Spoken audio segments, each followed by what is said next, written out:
प्रकाशित वाक्य की किताब पर एक नजर। ये किताब प्रेषित यूहन्ना ने करीब ईस्वी सन 96 में लिखी थी, जब वो पतमुस नाम के द्वीप में कैद था। प्रकाशित वाक्य की किताब का बाइबल की पहली किताब उत्पत्ति से गहरा नाता है। उत्पत्ति में बताया गया है कि किस तरह इंसानों ने हमेशा तक जीने का मौका गंवा दिया, और प्रकाशित वाक्य में बताया है कि किस तरह उन्हें धरती पर हमेशा का जीवन मिलेगा। प्रकाशित वाक्य की किताब में 22 अध्याय हैं और इसमें 16 दर्शनों के बारे में बताया गया है। अध्याय 1 से 3 के मुताबिक यूहन्ना से कहा जाता है कि वो इन 7 मंडलियों को संदेश भेजे: Ephesus, Smyrna, Pergamum, Thyatira, Sardis, Philadelphia और लौदीकिया। अध्याय 4 और 5 में लिखा है कि यूहन्ना एक दर्शन में देखता है कि यहोवा राजगद्दी पर बैठा है और उसके हाथ में एक खर्रा है जिसे 7 मुहरों से मुहरबंद किया गया है। वो इसे मेमने को, यानी स्वर्ग में महिमा पाए यीशु को देता है। अध्याय 6 में बताया गया है कि यीशु 6 मोहरें खोलता है। जब वो पहली 4 मोहरें खोलता है तो 4 घुड़सवार सवारी करते हुए आते हैं। आखिरी 3 घुड़सवार युद्ध, अकाल और मौत लाते हैं।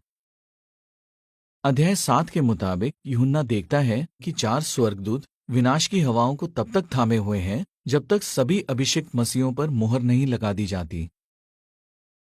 यूहन्ना एक बड़ी भीड़ को भी देखता है जो महासंकट से निकलकर आई है। इसमें अलग अलग राष्ट्रों के लोग हैं और कोई आदमी इसे गिन नहीं सकता।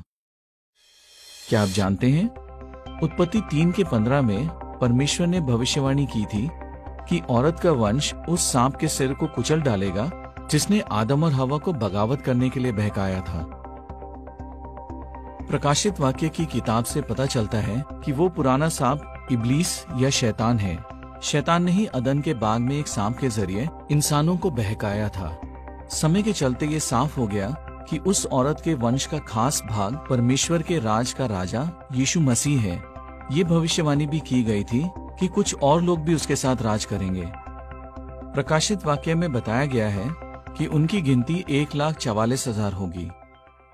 अध्याय 8 और 9 में हम पढ़ते हैं कि मेमना 7वीं मोहर खोलता है। यूहन्ना 7 स्वर्गदूतों को देखता है जिनके पास 7 तुरहियां हैं। तुरही फूंकने का मतलब है कि परमेश्वर की तरफ से इंसानों को न्याय का संदेश दिया जा रहा है। अध्याय 10 और 11 में बताया गया है कि एक ताकतवर स्वर्गदूत यूहन्ना को एक छोटा खर्रा देता है और उससे कहता है कि वो उसे खा ले।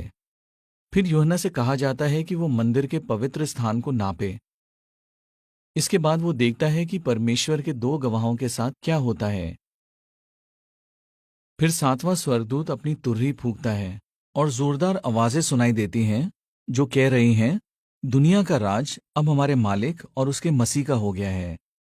अध्याय 12 के मुताबिक यूहन्ना देखता है कि एक औरत एक लड़के को जन्म देती है जिसे फौरन परमेश्वर और उसकी राजगद्दी के पास ले जाया जाता है। वो ये भी देखता है कि शैतान और उसके दुष्ट स्वर्गदूतों को धरती पर फेंक दिया जाता है।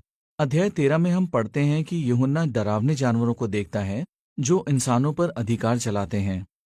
अध्याय 14 के मुताबिक यूहन्ना देखता है कि मेमना सिय्योन पहाड़ पर खड़ा है और उसके साथ 1,44,000 जन हैं। अध्याय 15 और 16 में बताया है कि 7 स्वर्गदूत सोने के 7 कटोरे धरती पर उंडेलते हैं, जिसका मतलब है कि परमेश्वर धरती पर अपना क्रोध प्रकट करता है। इसमें यह भी बताया गया है कि राष्ट्रों से परमेश्वर का महान युद्ध हर्मगिदोन नाम की लाक्षणिक जगह में होगा। अध्याय 17 और 18 में एक मधोश वेश्या के बारे में बताया गया है जिसका नाम महानगरी बेबीलोन है। वो सुर्ख लाल रंग के एक जंगली जानवर पर सवार है, मगर वो जंगली जानवर और उसके 10 सींग वेश्या पर हमला करते हैं और उसे तबाह कर देते हैं। अध्याय 19 के मुताबिक यूहन्ना देखता है कि यीशु और उसकी स्वर्ग की सेनाएं दुष्टों का नामो निशान मिटा देती हैं। अध्याय 20 से 22 में आखिरी 3 दर्शनों का ब्यौरा दिया गया है। शैतान को अथाह कुंड में फेंक दिया जाता है। मसीह 1000 साल तक राज करता है।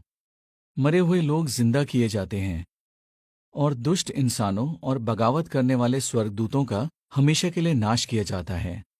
यूहन्ना शानदार नई यरूशलेम को भी देखता है। उसे जीवन देने वाले पानी की नदी भी दिखाई देती है जो परमेश्वर और मेमने की राजगद्दी से निकलकर बह रही है। उस नदी के दोनों तरफ जीवन के पेड़ लगे हुए हैं। प्रकाशित वाक्य की किताब पढ़ते वक्त ध्यान दीजिए कि इसमें दर्शनों के जरिए कैसे समझाया गया है कि परमेश्वर उत्पत्ति 3:15 में कही भविष्यवाणी को पूरा करेगा।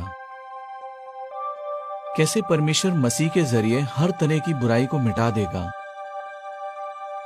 और कैसे परमेश्वर अपने राज के जरिए धरती पर हमेशा के लिए अपनी मर्जी पूरी करेगा, जैसे वो स्वर्ग में कर रहा है।